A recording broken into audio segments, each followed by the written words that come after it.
there are constitutional process and we have institutions in place.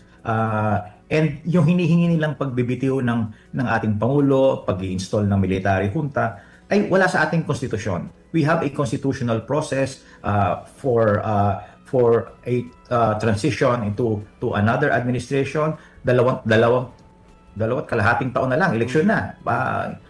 Hayaan natin ang taong bayan ang humusga sa aming administrasyon.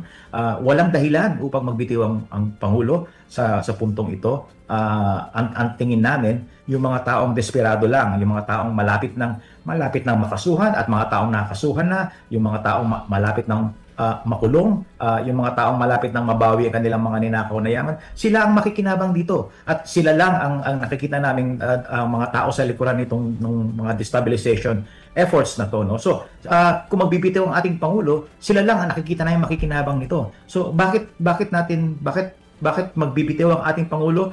Siya yung nangunguna. Siya yung nangunguna dito sa laban against corruption. Siya ang nagbunyag nito. Siya ang lumalaban. At walang dahilan para magbitiw ang ating Pangulo at itigil itong kanyang kampanya laban sa corruption. So having said that, sir, you don't find this concerning, itong mga panawagan ng military junta?